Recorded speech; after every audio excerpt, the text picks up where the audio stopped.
Olá, estamos ao vivo no programa Eclésia, mais uma vez aqui pela sua rede Século XXI. Nós vamos falar sobre a Inquisição.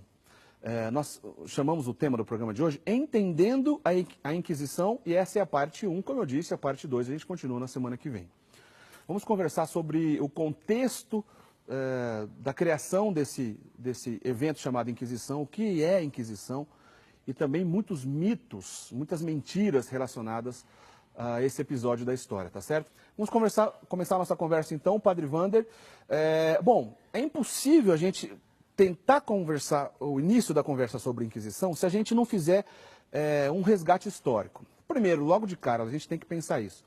A gente vai falar de um período da Idade Média. E não tem como a gente julgar tudo o que aconteceu naquele período com a mentalidade nossa, da nossa geração. São mentalidades distintas, diferentes. Para entender essas diferenças, vamos começar, antes de tudo, Padre Wander, o que é Idade Média? O que significa esse período conhecido como Idade Média? Ok. Eric, se você me permite, a primeira coisa que eu quero dizer, uma ressalva aqui, e vamos falar um pouco do que é a Idade Média, é que não todos, mas uma grande maioria dos historiadores atuais, infelizmente, destroem esse período da história da humanidade, da história da Igreja, e o que apresentam não é um corpo saudável, não é um corpo autêntico, mas é algo dilacerado, algo destruído, fatiado, e mostram somente aquilo que eles querem, de uma forma equivocada, um pouco distorcida. Não estamos nem colocando sobre a intencionalidade, se é por má intenção ou não, mas fato é que não retratam nem de perto, com alguma fidelidade, o que significou esse tempo, esses séculos que envolvem a Idade Média. E aí nós já dizemos que a Idade Média é aquele período que cronologicamente começou ao final da Idade Antiga, no ano de 476, com a queda do Império Romano Ocidental. E aí foi o apogeu do Império Romano no Oriente, também conhecido como Bizâncio. E vai até o ano de 1453. 53. Quer dizer, nós temos praticamente 1000 anos. Certo. 1000 anos. E aí, com a queda de Bizâncio, a queda do Império Romano, no Oriente está extinta a Idade Média e se dá início àquilo que se chama de Idade Moderna, né?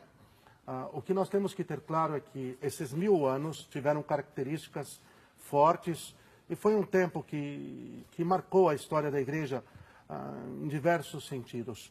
Então, a Idade Média é aquilo que cronologicamente vai desde a queda do Império Romano no Ocidente até a queda do Império Romano no Oriente, 1476 a 1453. Isso a gente aprende nas aulas de história. Todo mundo deve também falar alguma coisa disso, né? Básico. Então, o Império Romano primeiro caiu no Ocidente, como o padre acabou de dizer, ano 476, 476. Perfeito. E depois, no Oriente, 1453. 1453. Agora, no ano 476, né, a gente está dizendo no ano 476, claro, da era cristã, a Igreja já tinha aí seus 4 séculos de existência, já tinha diminuído aquela perseguição inicial de 300 e tantos anos, já com a liberdade com Constantino, depois o imperador Teodósio, que oficialmente instituiu o cristianismo no Império Romano, né? Perfeito.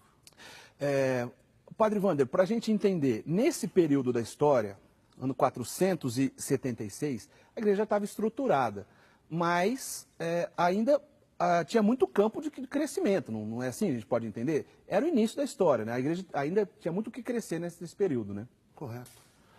Olha, que é preciso dizer que com a paz de Constantino, certo, com o édito de Teodósio, com a saída da Igreja das catacumbas, se inicia um novo tempo na história da evangelização.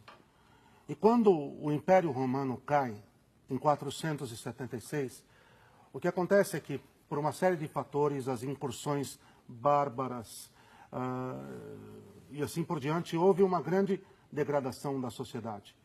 A Igreja teve um papel fundamental através da evangelização, da transmissão do Evangelho, dos valores cristãos, na reaglutinação e na formação, olha só, na fundação de uma nova sociedade. Certo. Uma sociedade pautada, uma sociedade alicerçada, uma sociedade fundada nos valores cristãos, nos valores evangélicos, nos valores espirituais, morais, doutrinários, autênticos do Evangelho, transmitidos, guardados, tutelados e transmitidos pela sua Santa Igreja, a Santa Igreja Católica. E é exatamente aí, no florescimento de um novo tempo para a obra da evangelização, para a transmissão dos valores cristãos e da fé, a partir de uma série de instituições que irão surgir já no continente europeu, é que a Igreja vai dar alicerce e fundamento a uma sociedade que vai ser conhecida a posteriori como a cristandade. Certo. Vai começar a ter início, a partir desse momento, aquilo que mais tarde vai ser denominado de cristandade. O que é a cristandade? A cristandade é aquela civilização, é aquela sociedade que teve como núcleo, como centro, a civilização europeia, totalmente influenciada, totalmente marcada pelos valores do Evangelho, pelos valores da fé cristã, quer dizer, da fé católica. Acho que não é um exagero a gente pensar, né, Padre Wander, que após a queda do Império Romano Ocidental, quem sobrou de pé para juntar os cacos dessa população e para dar um direcionamento do ponto de vista valores espirituais, valores filosóficos, que já era herança, inclusive, já do período grego, foi a Igreja, não tem como fugir disso. Claro. Isso eu acho que não é questão de fé, é questão de história. Claro. A gente tem que ter um bom senso e aceitar isso de maneira histórica apenas, não estamos falando de fé aqui, né? Não, aqui nós não estamos falando nem de doutrina, como fato histórico. Quem vai reaglutinar a sociedade, quem vai dar uma nova forma, quem vai dar direcionamento, quem vai dar ordem, quem vai dar estrutura, quem vai organizar esse mundo novo, um novo mundo, que aí nasce, claro, do Evangelho, e só pode ser do Evangelho, foi a Santa Igreja. Graças a Deus, olha, Eric, que fique claro para todo mundo isso.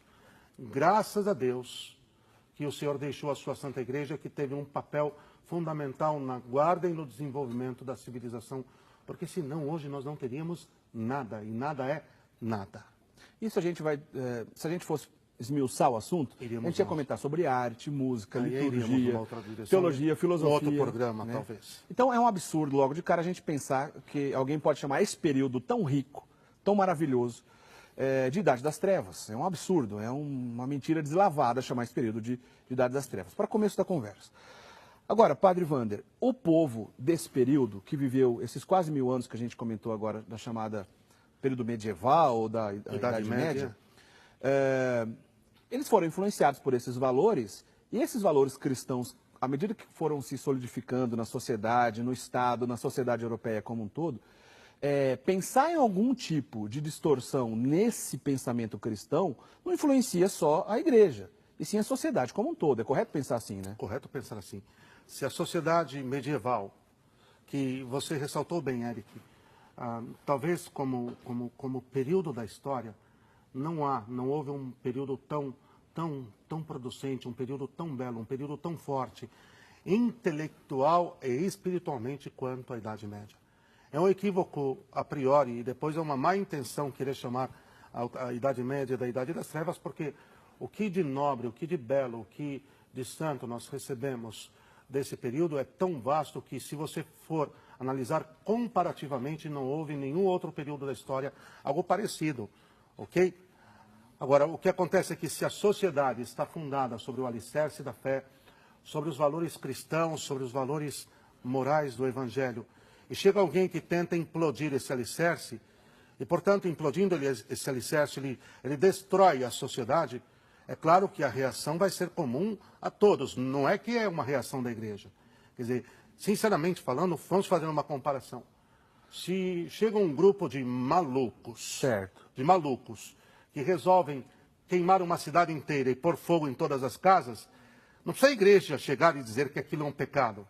Naturalmente falando, aquilo vai extinguir a vida daquela sociedade, daquela civilização. Não precisa a Igreja chegar e dizer, não, é um pecado, é uma tentativa homicida, é um pecado mortal contra o 5º mandamento, porque a própria sociedade vai reagir. Quer dizer, se a gente está querendo pôr fogo nas nossas casas e destruir o nosso habitat e destruir as nossas vidas, mas não vão mesmo. Não sei se cabe a comparação, mas eu creio que, não, certamente, que é bem isso. Né? Eu quero adiantar aos nossos amigos telespectadores, nós estamos tentando iniciar nossa conversa aqui, entendendo um pouco da visão do período, né, histórico na qual está contido esse evento chamado Inquisição.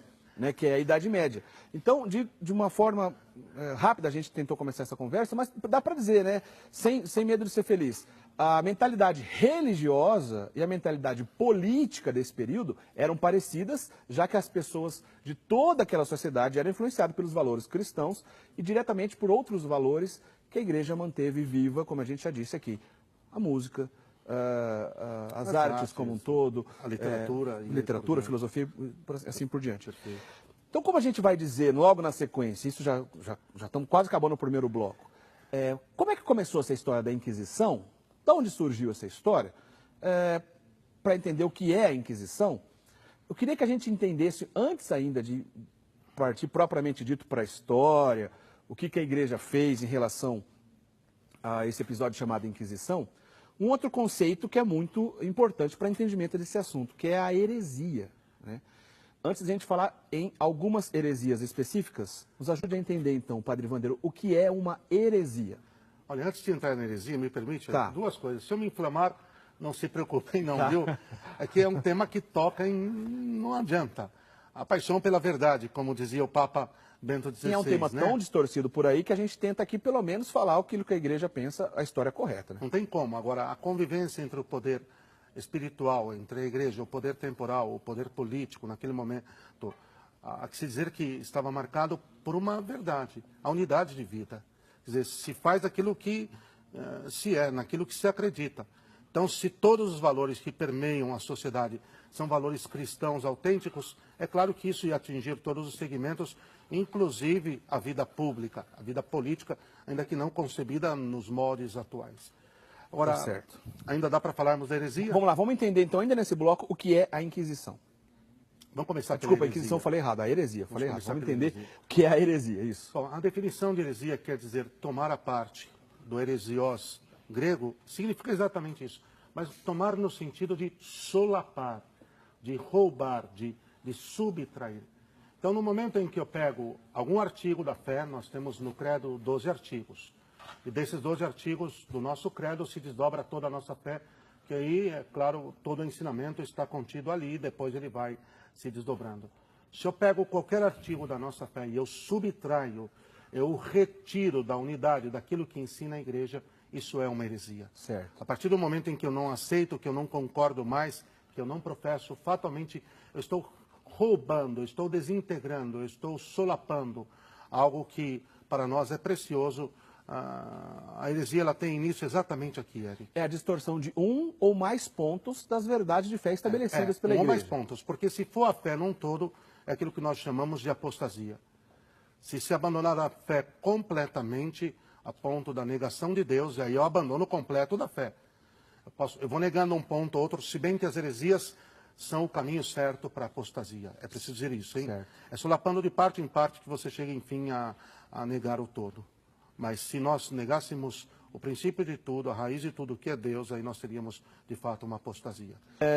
Entendendo um pouco o conceito de heresia que o senhor já explicou, mas uma heresia específica tem relação com esse episódio da Inquisição, que eu queria que o senhor contasse para a gente do que se trata essa heresia chamada a heresia dos cátaros, ou também conhecida como albigenses. Conta para a gente. É que no final do século XI, certo, na segunda metade do século XI, surgiu ali no coração, no centro da cristandade europeia, um grupo que foi cada vez mais se distanciando da fé verdadeira, certo, da fé católica. Esse grupo, por causa da sua raiz, está ligado à sua raiz à palavra, denominados de cátaros, rapidamente ele se espalhou. E tanto que já no início do século XII, a partir do ano de 1100, eles já estavam fortalecidos e eram autenticamente uma seita no sentido estrito da expressão. Os cátaros negavam uma série de verdades da nossa fé, dentre as quais Deus como Criador da terra. Porque eles defendiam, como herança de uma heresia vinda do século V, chamada maniqueia, a heresia dos maniqueus, que tudo aquilo que pertence ao mundo da matéria é mau. Isso é um absurdo. Essa heresia maniqueísta, inclusive o Santo Agostinho caiu nesse erro e depois ele se converteu e deixou claro o maniqueísmo, né? Claramente o refutou.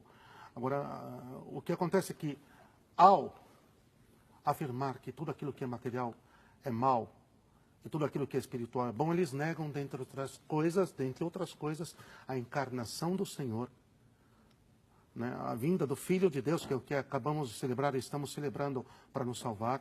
Negavam, por exemplo, que o Filho de Deus se encarnou, que Cristo tivesse recebido um corpo verdadeiramente humano. Já que matéria para eles não podiam prestar, era coisa ruim, Mas, como é que podia ser uma coisa boa na carne? então, imagine, começam negando que Deus é o Criador da Terra. Começam negando isso e depois vão para o absurdo de negar o mistério da encarnação.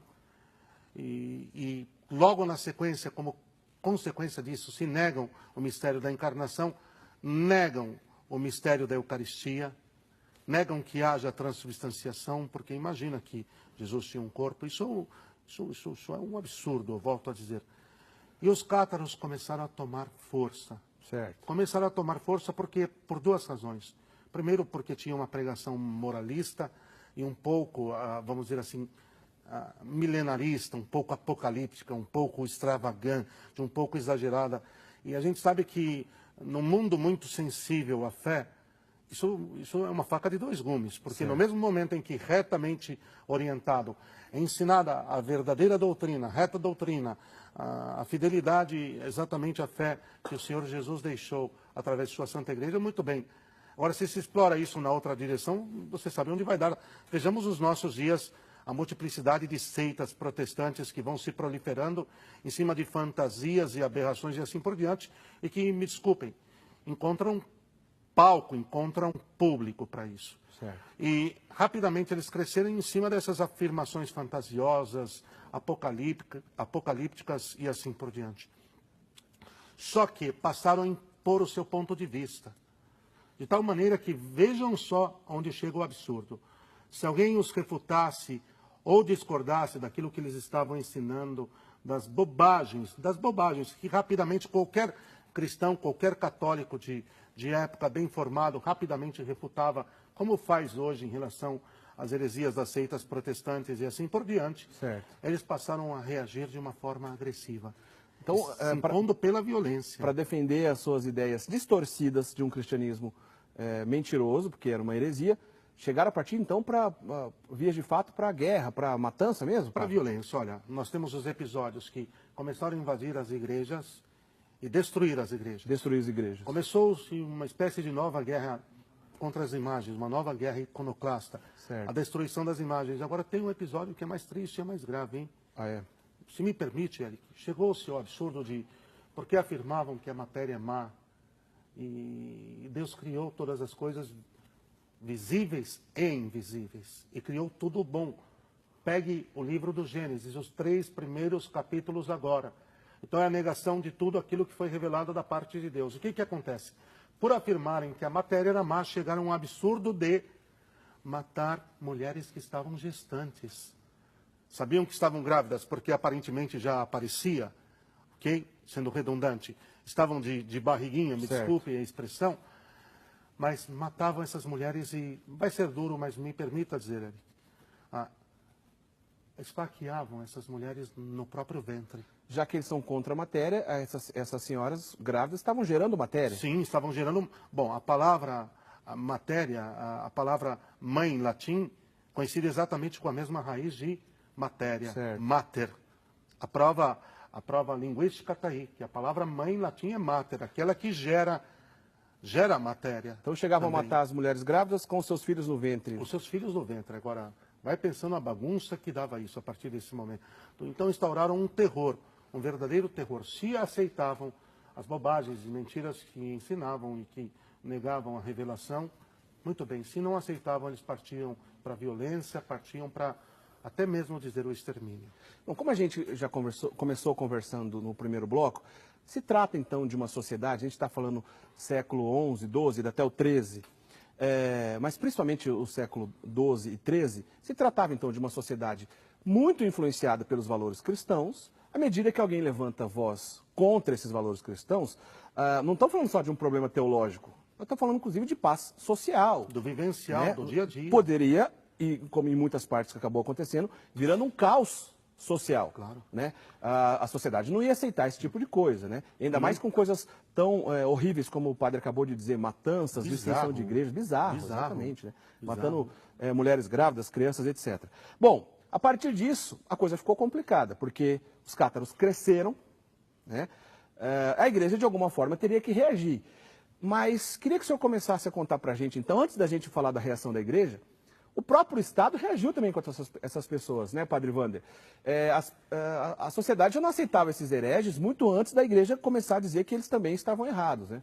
Claro, olha, antes da instalação dos tribunais locais, dos tribunais diocesanos, que depois deram lugar à instalação dos tribunais regionais, e enfim, nós vamos chegar a isso, a Gregório IX, em 1231, a instalação oficial dos tribunais da Inquisição. Para toda a igreja. Universalmente falando, quer dizer, tem tudo aquilo que a igreja cobria com o seu zelo, com o seu cuidado materno, há que se dizer isso. Mas antes disso mesmo, claro, a sociedade reagiu. Só para você ter uma ideia, a partir do momento em que um grupo, uma seita ensandecida, de lunáticos, uma coisa quase que, se não demoníaca, começa a provocar esse tipo de prejuízo, de desordem na sociedade, primeiro a população mesmo reagiu. Vários desses foram linchados quase que como uma legítima defesa. E aí, já num segundo momento, o Estado, sejam os senhores feudais e já na passagem para a monarquia, já os monarcas instituídos tiveram de intervir com uma certa força. Só que a partir do momento em que essa intervenção vai perdendo o sentido, vai perdendo o controle, nós vamos entrar nisso, é que a igreja vai entrar com a sua maternidade, o seu cuidado, e vai ter de balizar isso, vai ter de equilibrar, vai ter de temperar isso. É porque nos primeiros, mais ou menos, 50 anos já dos cátaros fazendo as suas barbaridades, a Entre igreja... 1100 e 1150. Mais ou menos por aí, né, Padre Wander? A igreja ainda tentou apenas resolver no diálogo. No diálogo. Né? Inclusive, a igreja mandou bons pregadores. São Bernardo, inclusive, foi enviado aos cátaros para tentar convertê-los, para tentar dizer que eles estavam errados e que aquela heresia não podia ter conexão com a verdade. É verdade. Verdadeira, a misericórdia de Deus. Exatamente isso, Eric.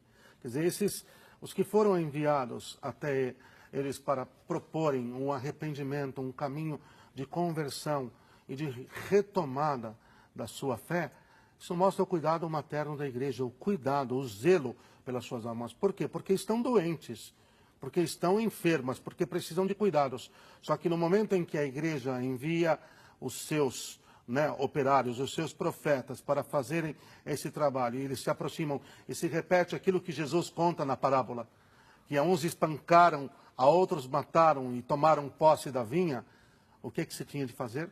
Pois é. Imagina a pressão nos papas desse período, né? A primeira pressão recebendo das pessoas de fora da igreja. Vocês não vão fazer nada, gente? Tem que fazer alguma coisa. Né? E essas pessoas de fora da igreja já condenando nos seus tribunais os hereges, né? E muitos já sendo condenados à morte. Peraí, alguma coisa estava errada, né? Com esses tribunais que não tinham ainda nesse momento a presença da igreja, nesse momento, apenas fora da igreja, não é, Padre Wander? Claro. Então a pressão vinha de fora e a pressão também vinha de dentro, porque você tinha que manter a fé reta, a verdade ali, é papel da igreja guardar essa fé, também de acordo com essa mentira. Então, nos primeiros 50 anos, só diálogo, enviando seus missionários. São Bernardo foi um desses, que foi até os cátaros tentar convertê-los. E eu até destaquei uma frase aqui de São Bernardo, quando ele foi voltando da França, ele disse o seguinte, olha, ele foi enviado então a converter esses hereges, ele disse o seguinte, ó, as basílicas estão sem fiéis, os fiéis sem padres, os padres sem honra, só existem cristãos sem Cristo. Então imagina o caos que a Europa estava vivendo nesse momento, né? A coisa não devia estar fácil, né? Preciso ressaltar também uma coisa, que como os crimes, como os malfeitos tinham a sua raiz na questão da fé, nenhum Estado tinha autoridade para julgar isso, porque não tem potestade espiritual. Certo. Não tem mandato para isso. O mandato de Cristo é dado à igreja. Então, a priori, a raiz de todo esse mal, o que produzia o fruto podre, o fruto estragado, era a distorção da fé. era a usurpação da fé, era a corrupção da fé. E aí, o que caberia ao Estado, o Estado tentou fazer, mas se enganou também, a igreja precisou intervir, era considerar os crimes dessas seitas, os crimes dos hereges do ponto de vista civil, do ponto de vista meramente material. Só que, se esses crimes tinham raízes espirituais, tinham raízes na negação da fé, tinham raízes nas heresias, era primeiro preciso ouvir a igreja, para escutar da igreja se de fato existiu mesmo ou não o roubo, a usurpação, a corrupção da fé. E a partir do momento em que, da parte daquela a quem compete e tinha autoridade para dizer que houve a heresia, que houve a distorção da fé, que houve o sacrilégio e assim por diante, a partir desse momento, e tão só a partir desse momento, era possível que, garantida a culpabilidade dos réus, o Estado intervisse e fizesse o exercício das penas no que tange a materialidade de seus crimes, no sentido civil. Não sei se me faço explicar. Uma instância era a instância espiritual, outra instância era a instância material. Certo. Quer dizer, uma coisa é pagar porque o indivíduo queimou uma fazenda. Outra coisa é ser culpado de ter negado que Deus é o Criador da terra, que o Filho de Deus se encarnou e que, pelo milagre da Eucaristia, Cristo se faz presente em seu corpo, sangue, alma e divindade na hóstia santíssima. É como se a igreja falasse assim, olha, esses caras, esses hereges, eles estão errados. Né? O caos social todo mundo está vendo e o mal que está fazendo para a sociedade. Mas os senhores imperadores, governadores, etc., vocês também, peraí, vocês não vão matando a torta e direita também, primeiro, para não errar, para não condenar um inocente.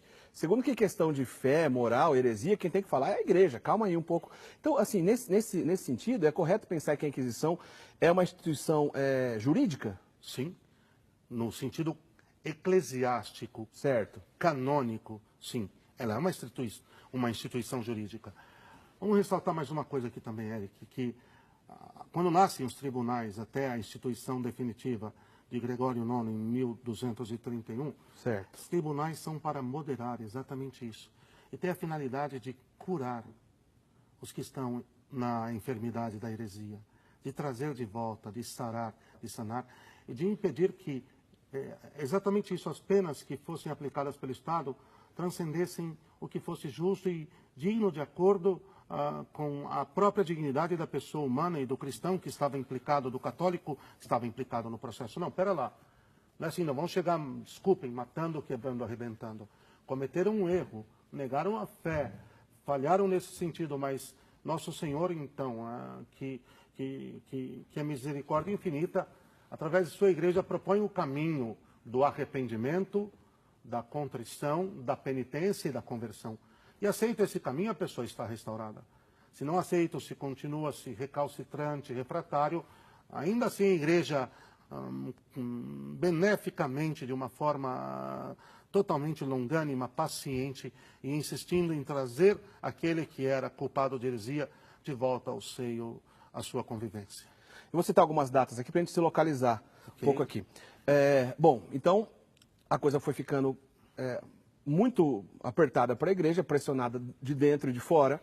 Pressionada pelo povo e pressionada pelo Estado. Pelo povo e pelo Estado. Só ressaltar uma coisa, chegou um determinado momento que a situação ficou tão grave que uma certa fatia da população, um pouco insuflada, um pouco inflamada e até também manipulada por algumas figuraças que se aproveitaram do momento para alguns interesses espúrios, começaram a pressionar a igreja para que fosse mais firme, para que fosse mais, vamos dizer assim, mais dura com os hereges, porque tinha um conceito errado. E a igreja realmente, você disse bem, Eric, andou numa corda bamba, no sentido prático, durante esses 2 séculos. E aí, uma série de concílios trataram desses problemas, desses assuntos, e alguns papas foram envolvidos nessa história. Concílio de Latrão, 1139, já começou a discutir o que a gente vai fazer em relação a isso. Depois o Concílio de Lyon, com o Papa Alexandre III, em 1163. Concílio de Latrão III, 1179, ainda com o Papa Alexandre III. E depois, após o Concílio de Verona, 1184, o Papa Lúcio III enviou ainda mais missionários para converter os hereges, mas ainda não teve aquele sucesso todo que estava imaginando. O Concílio de Latrão número 4, em 1215, aí já com o Papa Inocêncio III, ele intensificou essa ação contra os hereges. E aí aconteceu uma atitude militar mesmo, que foi a chamada cruzada contra os albigenses, contra os cátaros, no sentido de uma força militar para falar, olha, vocês não vão poder destruir todas as igrejas do mundo, calma. Né? E foi uma reação militar mesmo, né, Padre Wander? Você está falando de Frederico... Estou falando de Inocêncio III, em 1215, após o Concílio de Latrão IV, que ele enviou as tropas, então, para a chamada cruzada contra os albigenses, para diminuir um pouco a ação deles do ponto de vista... E houve uma aliança com Frederico Barba-Ruiva, não? Isso foi um pouco depois, né? Isso foi... desculpa, eu falei errado. Isso foi um pouco antes. Um pouco antes. Porque ainda foi com o Papa Lúcio III. Aliança com Frederico Barba-Ruiva. Essa aliança que o senhor está dizendo é o seguinte, foi em 1184, anterior ainda ao papado de Inocêncio III, no imperador do chamado Sacro Império Romano Germânico, né? A gente vê a palavra sacro, que já dá para entender a influência e proximidade desse império com a igreja, do chamado imperador conhecido, famoso na história, Frederico Barba-Roxa. Esse decreto, ele uniu o poder civil, né, do imperador com o poder eclesiástico do Papa, para que fossem julgados, então, nas duas instâncias, na instância civil e na instância eclesiástica. Após o julgamento eclesiástico, o condenado herege era entregue ao poder civil, liderado então por esse imperador chamado Frederico Barba-Roxa. Só que detalhe, hein? Olha, isso é interessante. A pena civil não estava relacionada à pena de morte. A pena eclesiástica, muito menos. Né? Como a gente vai ver que a maioria dos casos, a grande maioria dos casos, a pena para o herege que passava por tribunal eclesiástico, me desmita se eu estiver falando errado aqui, hein, Padre Wander? Tá, mas eram penas espirituais. Rezar tantos salmos ou tantos rosários, se converter mesmo. Agora, nesse período, né, Padre Wander, a pena, mesmo civil, ainda não se tratava de pena de morte. Não se tratava de pena de morte. Retomando duas coisas. Primeiro, quando em 1215 houve a cruzada contra os cátaros, é que se exigia, não tinha como, uma força de bloqueio de toda a agressão, uma legítima defesa de toda a agressão, de toda a violência, de toda a fúria despejada pelos cátaros em todos os territórios onde eles foram passando. Era uma questão de legítima defesa e ponto final. Sim. Era proteger o seu lar. Acho que não é exagero a sua gente, família. Um pequeno parênteses, padre. Não é exagero a gente, de repente, comparar. Sabe o pessoal do ISIS, o Estado Islâmico, que destruiu e continua destruindo, infelizmente, igrejas na Síria, no Iraque, sai matando todos os cristãos. Você tem a opção de morrer ou fugir. Então, como é que você tem diálogo com esses caras? Por gentileza, senhor bandido, o senhor não me mata não, porque não está legal o senhor me matar. Não tem, são loucos, né? São pessoas distorcidas, com a mente distorcida, que não tem conversa. Mais ou menos, guardar as devidas proporções, dá para comparar. Só para aplicarmos aí a questão da definição das penas, que ainda não se tinha chegado à utilização da pena capital, mas deixo só uma pergunta aqui também para o nosso telespectador. Tem muito historiador, mas muito historiador, que multiplicam os números, que inventam um monte de bobagens, que fala absurdos sobre o que foi a Inquisição e sem nenhuma, vamos dizer assim, materialidade, sem nenhuma fundamentação histórica séria. Mas é interessante, eu gostaria de ver. Não escuto uma única palavra dessa mesma gente sobre a onda de matança que o islamismo radical vem espalhando o mundo afora. E também não ouço uma única palavra desse tipo de gente, sobre todo o massacre que o comunismo também impõe, principalmente aos cristãos, na mesma situação. Só quero deixar essa pergunta, e vem com 1001 indagações. Agora, quanto à questão das penas, é claro que na instância religiosa, a igreja, eu torno a dizer, que fique claro, isso é mãe. Quais eram as penitências? Sempre, sumariamente, 99,99% dos casos, eram penitências de ordem espiritual. Então era oração, então era jejum, então era cumprir uma peregrinação, e não passava disso. Quando o Estado vai assumindo como braço civil as rédeas de execução das penas previstas, é que ele vai corromper essa dimensão, ele vai começar a dilatar a aplicação das penas até se chegar à pena capital, a revelia da igreja sem nenhuma compactuação dela, e ainda assim nós vamos ver que no número de casos muito menor.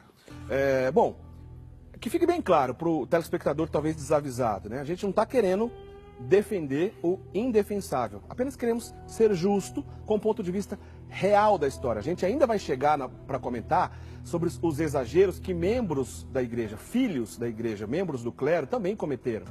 A gente não está dizendo que foi tudo lindo e maravilha esse tempo. A gente apenas está dizendo que foi uma reação que acabou se tornando jurídica, de acordo com um período extremamente complicado, em resposta a uma heresia muito complicada, chamada heresia dos cátaros ou dos albigenses, onde a igreja se viu obrigada a agir de alguma maneira, primeiro, para intervir em matanças que não diziam respeito à igreja, ou seja, fora do Estado.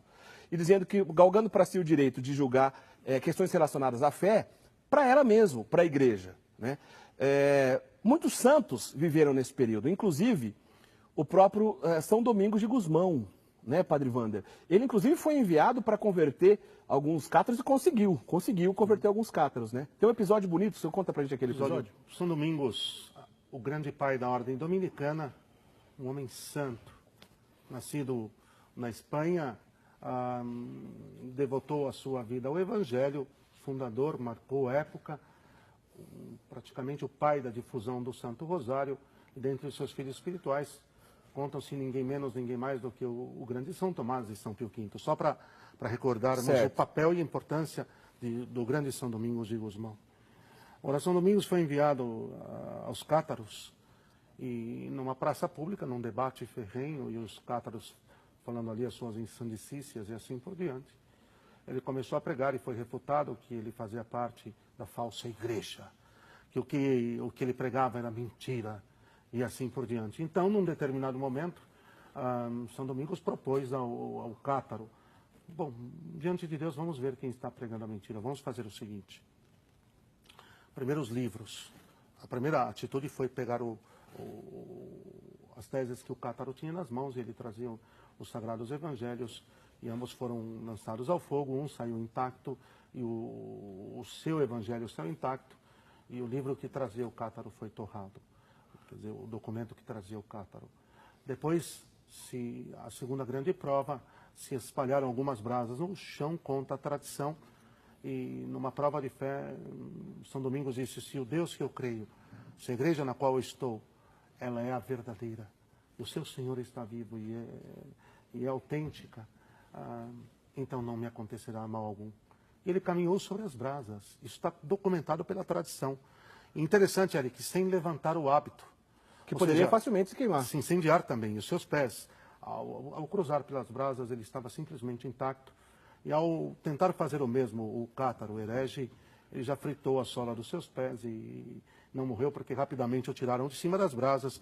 E naquele momento, quando acontece esse milagre, o milagre da preservação, como no livro de Daniel, os jovens, ele passar por dentro do fogo e nada de acontecer, para a honra e glória de Deus. Basicamente foi sumária a conversão de todos os que estavam ali e que testemunharam aquele episódio. E foi o mover de Deus que permitiu isso. Pois é, ele teve sucesso, né, em boa parte dos cátaros na qual ele foi enviado para a conversão, mas infelizmente eram muitos e muitos cátaros, e a heresia continuou perigosa, espalhada pela Europa. Né? Agora, só recapitulando então, gente, no ano de 1227 assumiu o papado o Papa Gregório IX, e aqueles tribunais que eram, então, apenas regionais, que só os bispos em cada das suas dioceses cuidavam das questões heréticas de acordo com cada diocese, né? Lembrando, um tribunal eclesiástico para cuidar apenas de relações, de coisas relacionadas à fé, depois era enviado ao tribunal civil, e ele emitia pena civil, que tinha a ver com tomada de bens, outras penas civis, mas ainda, nesse caso, não a pena de morte, tá certo? Mas em 1231, é uma data que a maioria dos historiadores apontam como início, então, oficialmente da Inquisição para toda a igreja, que ela percorreu até o século XV, né? Não tem uma data específica do término dela, né? Até porque ela foi se dissipando. Se bem que depois do século XV, ainda houve alguns focos da Inquisição, que a gente vai conversar isso ainda na semana que vem, principalmente a Inquisição espanhola, mas 1231 até o século XV foi o período, então, desse evento chamado Inquisição, que se tratou também de uma reação da igreja, que acabou indo por vias jurídicas para tentar diminuir os perigos que ocorria, principalmente com essa ação dos cátaros. Ô, Padre Wander, a coisa não foi fácil para esses papas que viveram esse período, né? Mas a gente tem que dar o braço a torcer, que logo depois desse período, muitos exageros acabaram acontecendo. Porque muitas pessoas foram, sim, condenadas à morte. Eu queria que o senhor ajudasse a gente a esclarecer, antes da gente ainda entender esses reais motivos. A igreja estava concordando em matar aqueles que levantavam uma heresia no meio da igreja? De maneira alguma. De maneira alguma. Eu vou dar só um dado que prova historicamente o quanto a igreja não concordou, e depois aí nós vamos entrar nos números.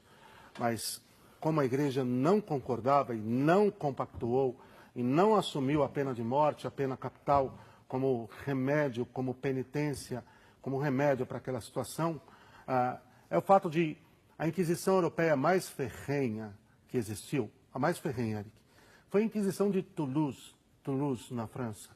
E a Inquisição de Toulouse, durante o período em que ela atuou, período de quase 3 séculos, levou a pena capital os tribunais eclesiásticos, eu estou falando, não mais do que 100 pessoas. Quer dizer que a mais ferrenha, cerca de 100 pessoas... 33 pessoas por século. 33 pessoas por século. Certo. Ok? Só para que nós tenhamos uma ideia. 0,33 por ano. Isso comprova que a maioria, como o senhor disse agora há pouco, a maioria das penas eram penas espirituais. Espirituais. Agora, o que acontece? Talvez vale nós trabalharmos melhor ainda na próxima semana, é que chegou um determinado momento, pelas alianças que foram necessárias para se conter os distúrbios e para se ter a cooperação do Estado para se retomar uma certa ordem social, a igreja nem poderia fazê-lo no sentido estrito e totalmente falando. Por causa dessas alianças, alguns monarcas receberam a autoridade de nomear os que conduziriam os processos da Inquisição. Certo. Clérigos, perfeito, mas sob o pretexto de que entendiam que para aquele caso, aquele determinado, vamos dizer, condutor, aquele determinado juiz tinha um entendimento, tinha um conhecimento melhor. Só que na prática nem sempre foi assim. Esse argumento era o argumento dado pelo Estado. Nós acreditamos que esse seria o melhor porque tem mais condições, tem mais conhecimento, tem mais entendimento. Mas na prática não aconteceu. Muitas vezes o Estado nomeou o condutor do processo segundo interesses pessoais seus, porque sabia que conseguiria fazer com que essa pessoa que nomeou para conduzir o processo chegasse à sentença que o próprio Estado queria, sem liberdade e autonomia nenhuma. E a coisa se perdeu um pouquinho, alguma coisa se perdeu exatamente aí. Quando o Estado começou, por causa do evento chamado de investiduras, quando o Estado começou a nomear os condutores dos processos, dos julgamentos dos hereges, daqueles que eram acusados de heresia. Aí se perdeu um pouco, por quê? Porque fatalmente o Estado propunha a pena capital e que acabava tendo a anuência ou a conivência, se preferirem, daquele clérigo, daquele eclesiástico que era o condutor do processo, mas, vamos dizer, nomeado pelo Estado. Se de repente o imperador tivesse um inimigo que quisesse, olha, a melhor maneira de matar é em nome da igreja, que não é em nome do Estado. E acaba colocando, nomeava um clérigo com essas intenções, e aí as distorções começaram a aumentar, infelizmente, em muitos lugares. Olha, tá. Aconteceu em algum caso, aconteceu. Mas só guarde isso para conversarmos melhor na próxima semana. Uma coisa é ter feito em nome da igreja e outra coisa é a igreja ter feito. É muito diferente, hein? E nós vamos entender isso. Olha, são muitas as questões ainda importantes sobre esse tema. Por exemplo, na semana que vem nós vamos falar sobre o caso Galileu Galilei, que é muito famoso, sobre o caso de Joana d'Arc, Santa Joana d'Arc, né? Por que ela foi condenada por um tribunal da Inquisição? Chegou, inclusive, a ser morta por um tribunal da Inquisição? Será que chegou mesmo a ser morta por um tribunal da Inquisição? Foi assim que aconteceu? E por que depois a igreja canonizou? Né? Então nós vamos falar sobre Galileu Galilei, Joana d'Arc na semana que vem. Os inquisitores que são santos. Isso, dos santos. Que foram canonizados mais tarde. Dos santos que participaram desse momento. Aliás, por que tantos santos nesse período não levantaram a voz contra? Bom, enfim, todo esse assunto para a semana que vem, porque a coisa é longa. Bom, o que vale para terminar o programa de hoje, o senhor já vai nos dar a bênção. Bom, quero agradecer ao Igor Morvan, Jaci Lopes dos Santos, Osmar Neto, Leonardo Granadier, Maria Terezinha Luza, Fábio Mendes dos Santos. Não deu tempo de responder as perguntas. O programa voou. A gente vai tentar numa outra oportunidade, mas assistam semana que vem. Boas partes das perguntas que vocês nos enviaram serão respondidas na semana que vem. A Inquisição foi um tribunal feita para católicos, não pessoas de fora da Igreja Católica. Então é um erro pensar que era um tribunal para eximar crimes... A igreja saiu julgando o mundo. Saiu julgando o mundo, crimes de opinião. A igreja era contra, levantava a voz, vamos matar. Não, isso é um absurdo, um exagero, que a gente começou a conversar sobre isso no programa de hoje, a gente aprofunda no programa da semana que vem, porque agora nosso tempo já está terminando, Padre Wander. Dá tempo para o senhor nos dar a bênção para a gente encerrar esse primeiro programa, por favor. Então, pedindo as luzes do Espírito Santo para que tudo aquilo que hoje foi conversado se enraize em nossos corações e que a verdade, que é Cristo, brilhe sobre nós e que nos faça entender o quanto se é injusto quando se trata desse tema e que a Inquisição da parte da Igreja foi um evento nobre e santo. O Senhor esteja convosco. Ele está no meio de nós. Abençoe-vos Deus Todo-Poderoso, Pai, Filho e Espírito Santo. Amém.